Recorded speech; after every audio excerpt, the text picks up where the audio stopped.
A Cup of Tea by Katherine Mansfield. Chapter 1. A winter day and a beautiful shop.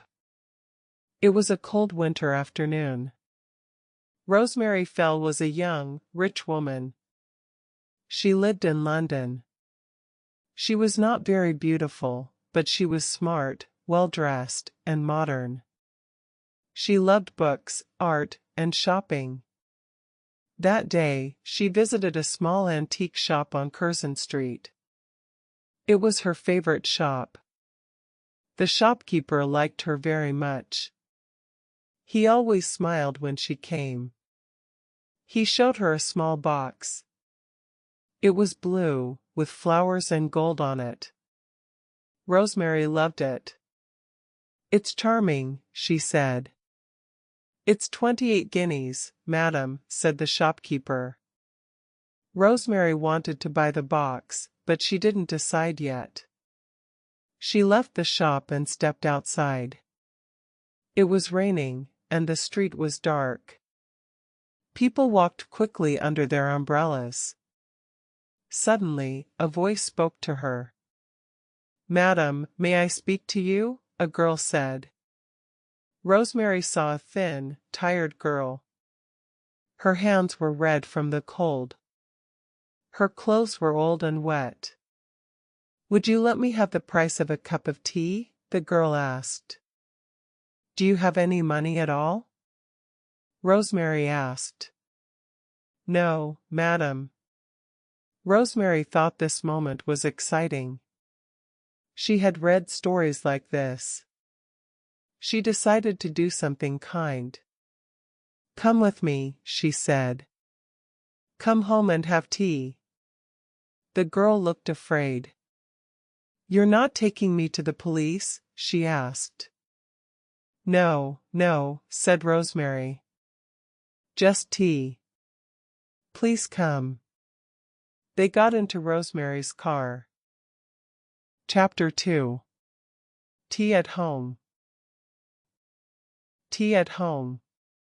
Rosemary and the girl arrived at Rosemary's big house. The house was warm and beautiful. A servant opened the door. Rosemary smiled. "Come upstairs," she said kindly. "You can get warm." The girl looked afraid but followed. Rosemary took her to her bedroom. There was a fire, gold cushions, and soft rugs. The girl stood near the door, quiet and nervous. "Sit here," said Rosemary. "You look cold. Sit by the fire." I don't know," said the girl. "Please," said Rosemary. "Don't be afraid." She helped the girl take off her wet coat and hat. The girl looked very weak. She held the chair and sat down slowly. "I'm sorry, madam," she whispered. "I feel sick. I think I will faint." Rosemary was shocked. She called the maid. "Tea. And some brandy," she said quickly. But the girl cried. "No brandy, madam. I never drink brandy. I only want a cup of tea." Rosemary felt something strange in her heart. She gave the girl her own lace handkerchief. "Don't cry," she said softly. "Please don't cry." The girl covered her face and cried harder. "I can't live like this," she said. "I can't do it anymore. I will do something bad to myself." Rosemary held her and spoke kindly. "Don't say that. You met me today for a reason. We'll have tea. You can tell me everything. I'll help you." Finally, the girl stopped crying. She looked tired but calm. Rosemary gave her tea, sandwiches, and sweets. She didn't eat anything herself. She only watched the girl, feeling something new inside, both strong and strange. Chapter 3. A Visitor and a Secret Thought.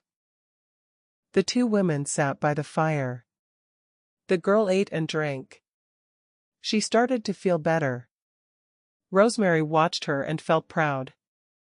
She believed she had done something good. Then the door opened. It was Rosemary's husband, Philip. "Rosemary, may I come in?" he asked. "Of course," she said.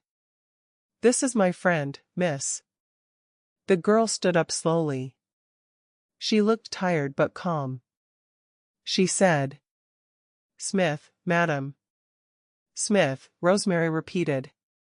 Philip looked at the girl's coat and hat on the floor. He looked at the girl carefully. "It's a beastly afternoon," he said. "Vile weather." He smiled at the girl. Then he looked at Rosemary and asked, "Can I speak to you in the library?" Rosemary said, "Of course," and followed him. In the library, Philip said, "Who is she? What's going on?" Rosemary laughed. "I picked her up in the street. She asked for a cup of tea. I brought her home. Isn't it exciting?" "But what are you going to do with her?" Philip asked. "I don't know yet. I want to help her," Rosemary answered. Philip was quiet. Then he said, "But she's very pretty." Rosemary was surprised. She blushed. "Pretty? Do you think so?" "I hadn't thought about it." Philip lit a match and said, "She's very lovely. You should know that." Suddenly, Rosemary's heart felt heavy. She returned to her room without a word. She looked at the girl. The girl really was beautiful. Her skin, her eyes, her face, all soft and sweet. Rosemary walked to her desk. She opened a drawer. She took out some money. She gave the girl a few pound notes.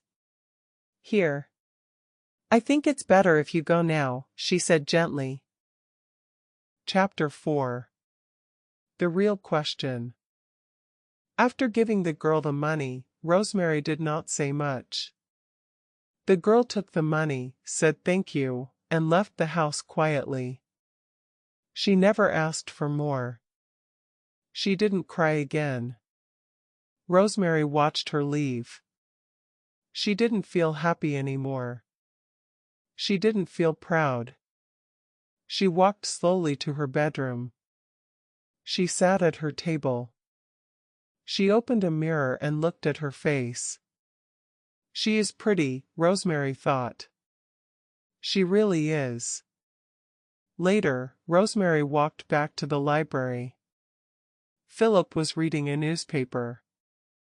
She leaned against the door and said, "Miss Smith won't dine with us tonight." "Oh," said Philip. "What happened?" "She wanted to go." "I gave her a little money," said Rosemary. She sat on his knee. She had just done her hair. She wore pearls. Her eyes were dark and lovely. She touched Philip's face softly. "Do you like me?" she asked.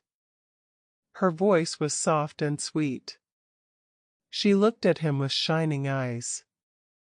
"I like you awfully," said Philip. He smiled and held her. "Kiss me," Rosemary whispered. They kissed. But Rosemary had something else to say. She smiled and said dreamily, "I saw a lovely little box today. It cost 28 guineas. May I have it?" Philip laughed. "You may, little wasteful one." But Rosemary didn't smile. She put her head on Philip's chest and whispered, "Philip, am I pretty?" Thank you for watching.